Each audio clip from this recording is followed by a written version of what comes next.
My mistress is pregnant with a boy. You're no longer needed, so get out.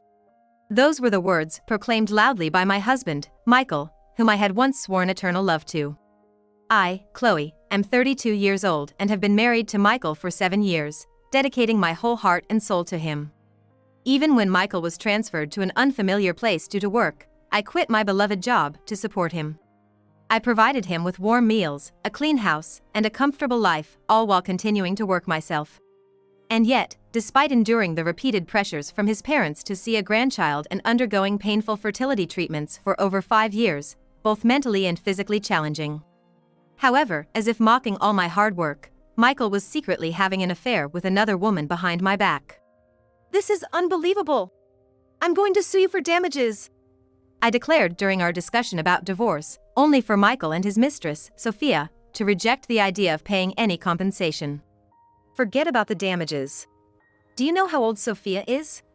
She's 25, younger and without the financial means you have. Give her a break." But I guess being young, her eggs were probably fresh. It only took a few tries before she got pregnant. "I'm talking about efficiency." Michael said this, and Sophia, looking pleased, joined in on attacking me. "That's right.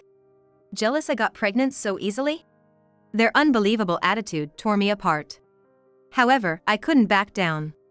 "Regardless of what you say, I will be suing for damages," I stated, calmly explaining our next steps with the lawyer present. As we talked, Sophia became visibly irritated. "Enough. I'm going to the bathroom." She abruptly stood up, clearly frustrated. At that moment, "What's this?" Looking down, I was speechless. A mysterious fluid dripped and fell from beneath her white dress. It was. "Isn't it strange? You're supposed to be pregnant, but there's blood?" "My name is Chloe, I'm 32 years old. I work at a trading company in New York. I was 25 when I married Michael, whom I met at a mixer, and he was 3 years older than me. Michael is a salesperson at a car manufacturer. From the moment we met, I was attracted to his interesting conversation and suave demeanor. Luckily, Michael took a liking to me too, and our relationship quickly developed. Everything progressed smoothly up to our marriage.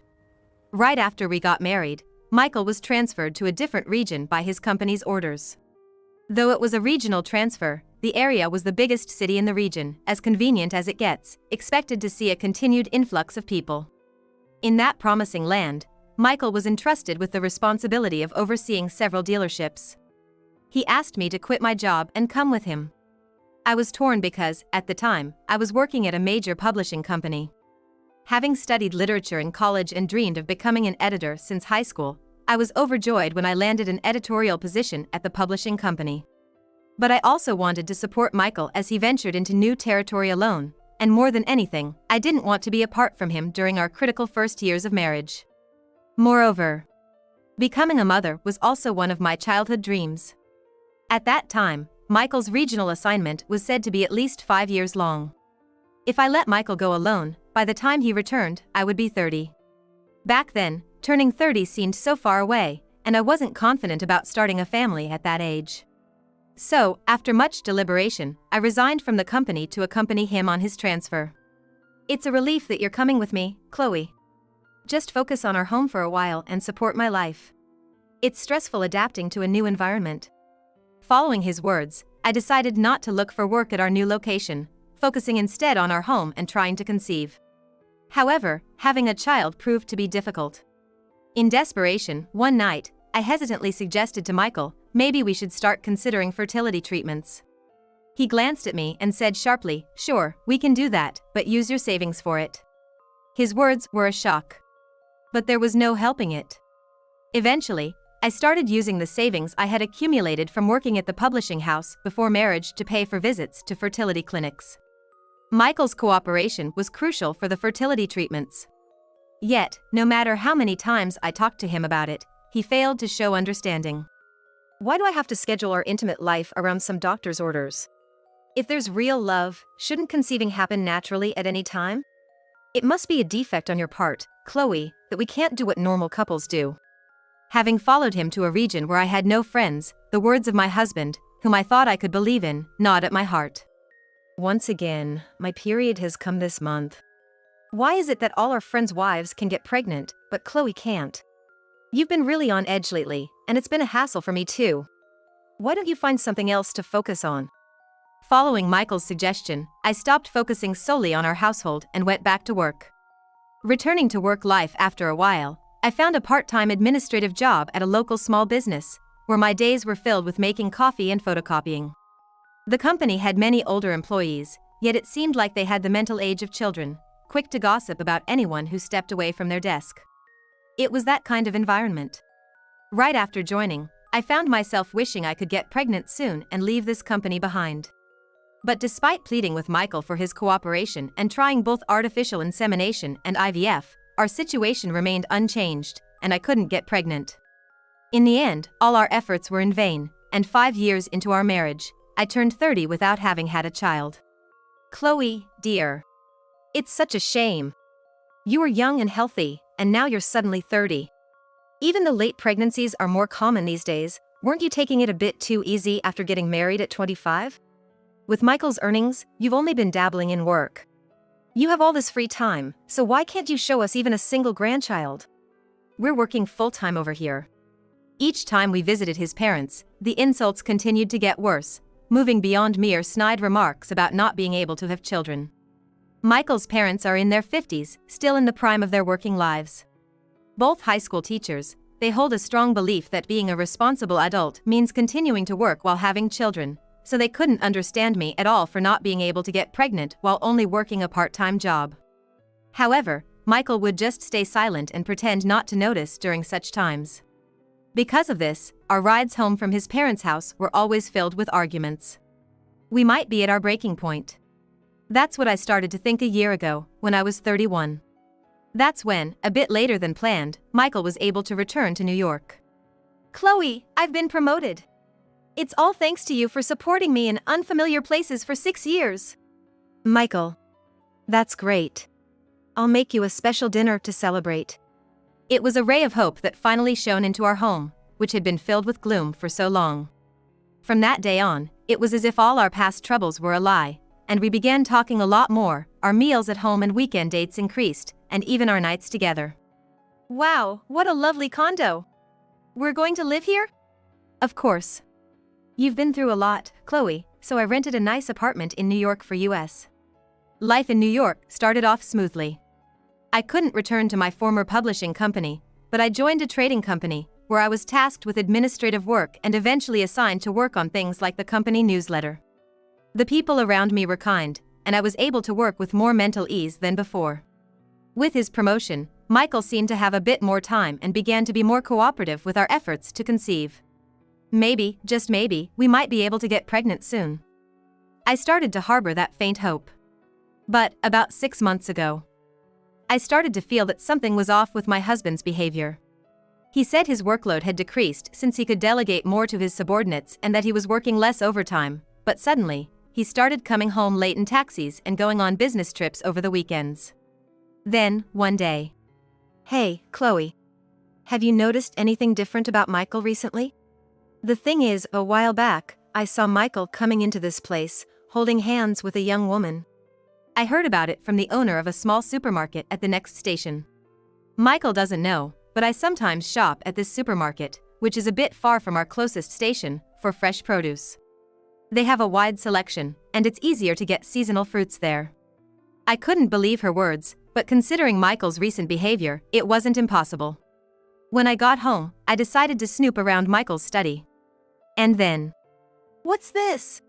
In a boldly placed planner on his desk, I found photos tucked inside. It was a photo of him with a young woman. There were 2 shots of him with a young woman, their cheeks pressed together, and another photo of the woman kissing Michael's cheek. I could feel the warmth draining from my hands. While my fingertips grew cold, my heart was pounding. I couldn't fully grasp the betrayal by my husband, revealed after 7 years of marriage. Hey, Michael! What's this photo?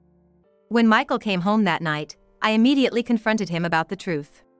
Upon seeing the photo, I thrust at him. Michael's eyes widened for a moment, but he soon started smirking and laughing. Oh, got caught, huh? And then he said something unbelievable. My mistress is pregnant with a boy. You're no longer needed, so get out. What are you talking about? What does that mean? Just what I said. I'm telling you to leave. A woman who can't get pregnant is useless to me. I was shocked by his attitude and statement. The affair was shocking enough, but to hear that he had gotten her pregnant. And his words mocked all the hard work I had put in. Why could someone who had morally wrong relations with my husband get pregnant so easily, while I, who had tried for so many years, could not? I packed my bags in tears, swirling with thoughts. I can't forgive this.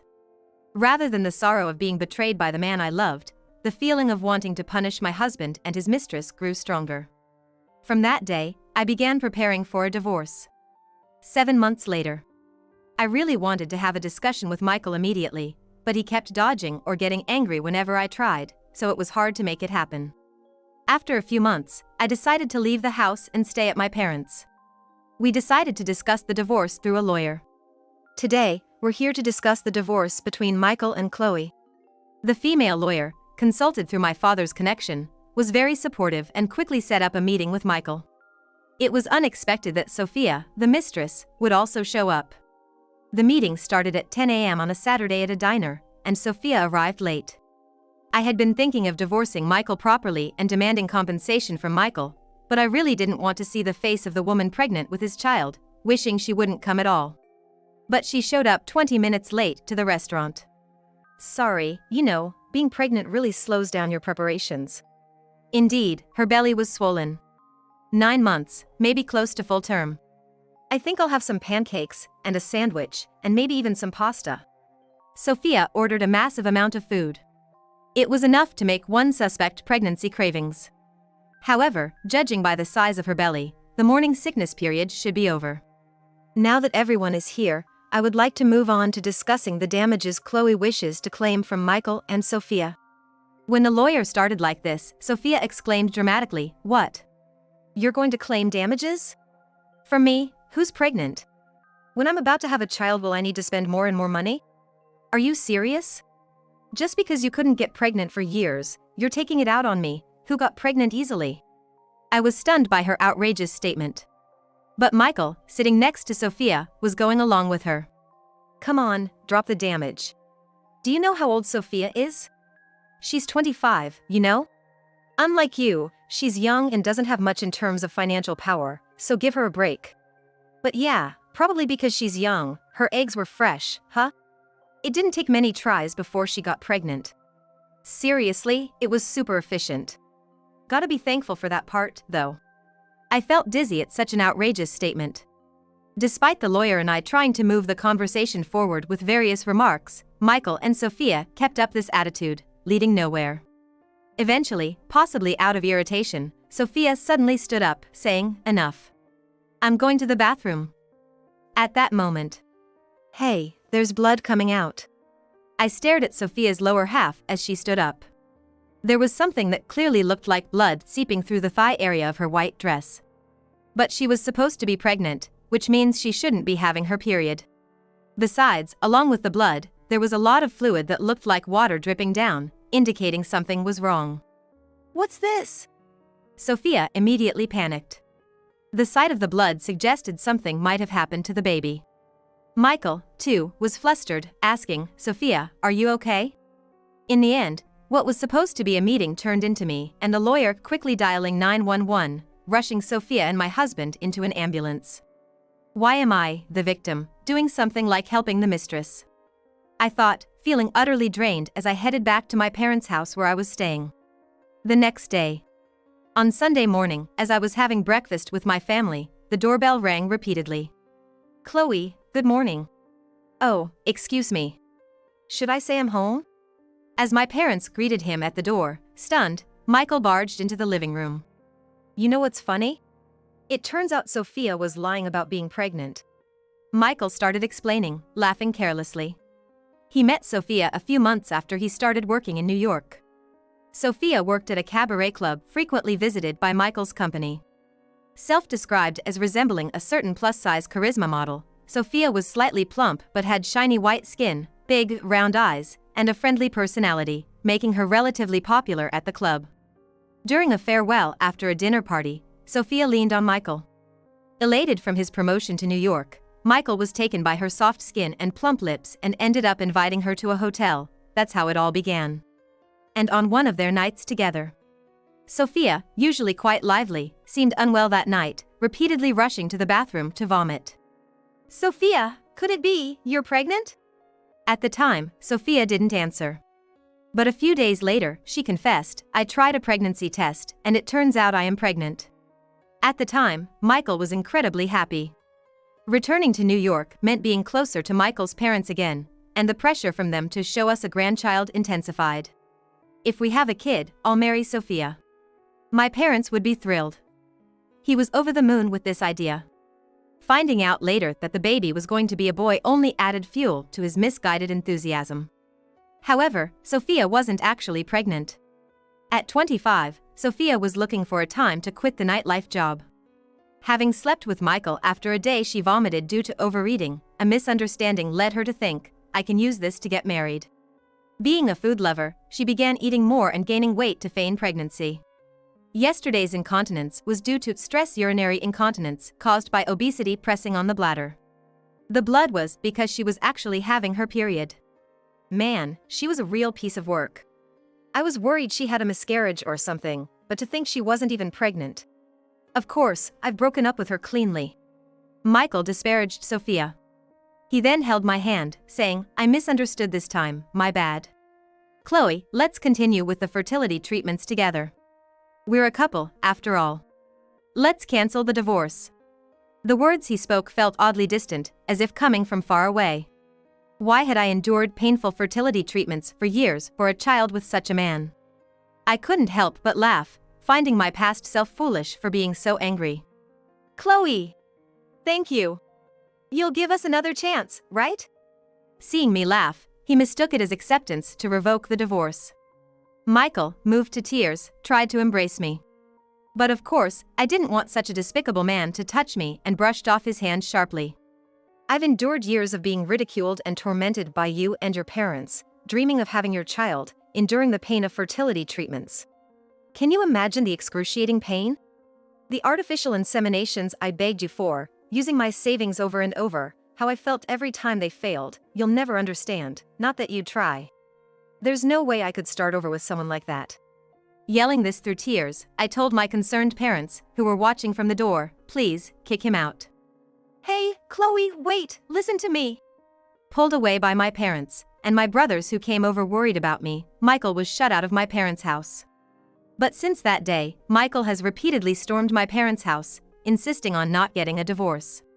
Even when I said I wouldn't talk without going through a lawyer, he wouldn't listen, sitting in front of the house from early morning. Not just at my parents' house. He also ambushed me in front of the specialist trading company where I worked, waiting for me every day after work. "Hey, Chloe!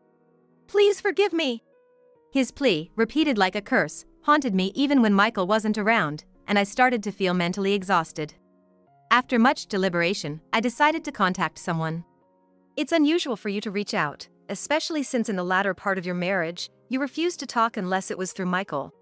My mother-in-law, whom I met after a long time, still had a knack for snide remarks. However, I felt she was much more reasonable than Michael. Yes, I decided to explain everything to my in-laws. Proud as he is, Michael probably hadn't told them. I thought I got my mistress pregnant and initiated a divorce, but it turned out the pregnancy was a lie, so I'm trying to cancel the divorce. As expected, the news was a complete shock to my in-laws. At first, they listened with furrowed brows, but gradually their expressions brightened. "So, Chloe wants a divorce because she's fed up with Michael. It's regrettable, but honestly, it might not be bad news for us," my mother-in-law said. "Yeah, I guess.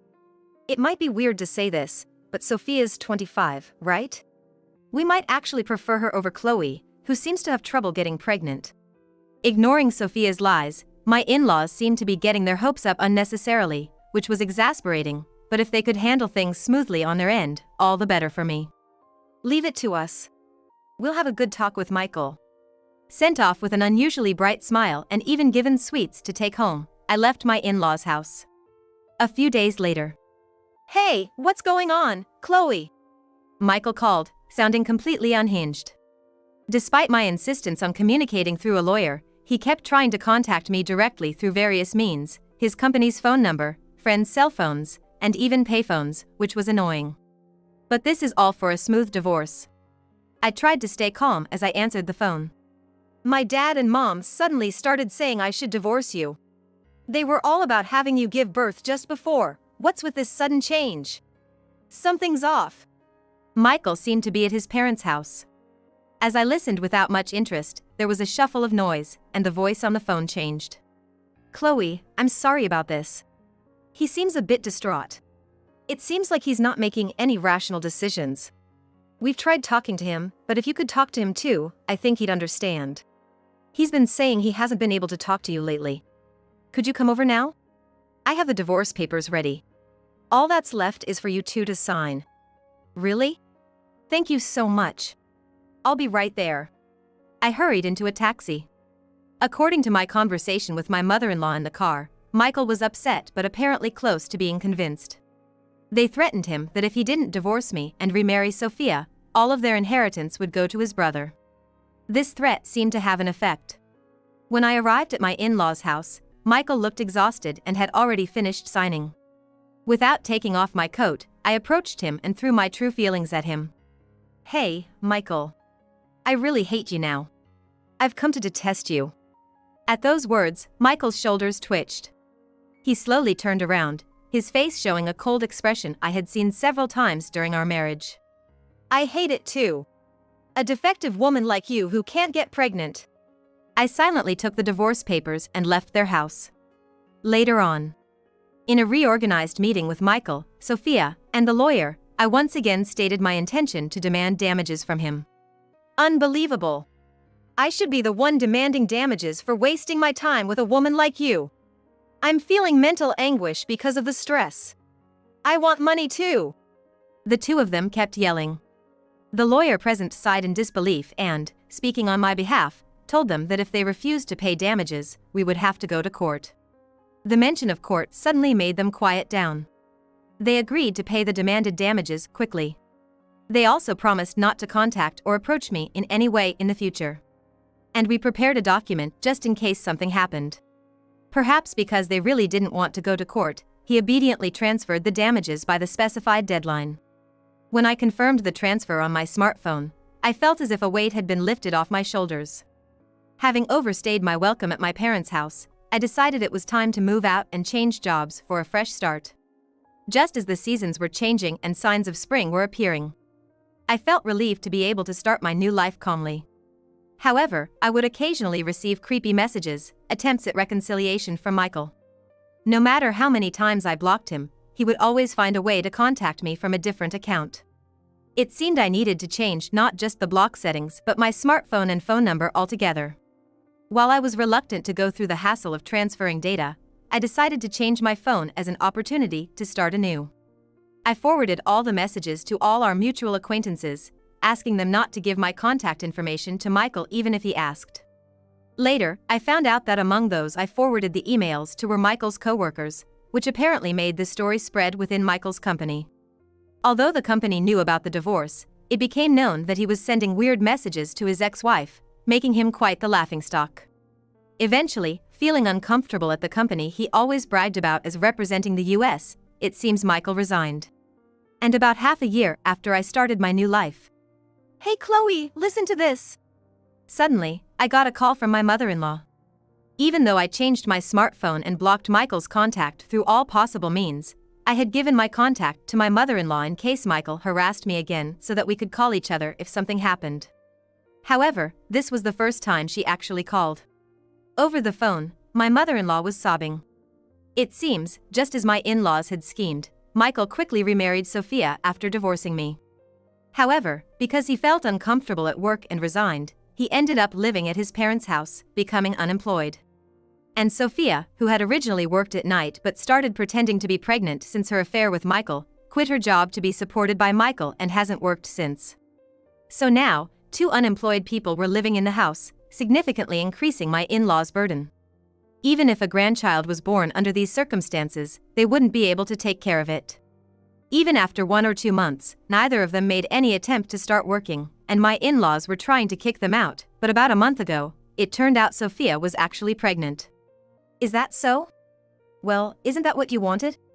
Everything is going according to plan. As the conversation seemed to be dragging on, I switched the call to speakerphone and leisurely sipped tea while nodding along, to which my mother-in-law exclaimed in horror. Sophia was still spending all day at home, just fiddling with her smartphone. Being pregnant, she couldn't be asked to do much heavy housework, which was understandable, but she started refusing even the small help she used to give when asked. Gently pointing it out would lead to her throwing a tantrum, saying, "Are you bullying a pregnant woman?" making the household atmosphere even worse despite the pregnancy. As for Michael, he said he was supporting Sophia by his side and wasn't looking for full-time work, only considering short-time part-time jobs, despite once priding himself on his work. He didn't want to be a regular employee at some mediocre company because of his ego of having worked at a leading company. My in-laws are still working full-time as teachers. They were supposed to be in a situation where all they had to do was wait for grandchildren after their own children had grown up and left the nest. However, they suddenly found themselves having to take care of big kids who refused to work at all, leaving them utterly exhausted every day. But talking to you, Chloe, I've calmed down a bit. I think we did something terrible to you. We caused you so much pain, so I have to take responsibility for my actions. After venting for a while, my mother-in-law seemed to have calmed down and hung up the phone after saying thank you. Since then, there hasn't been any contact from her. And a year after my divorce from Michael. Living peacefully in a new place, the wounds from the affair and divorce were gradually healing, and I had even managed to restart my career as an editor at a publishing company, albeit much smaller than before, enjoying fulfilling days.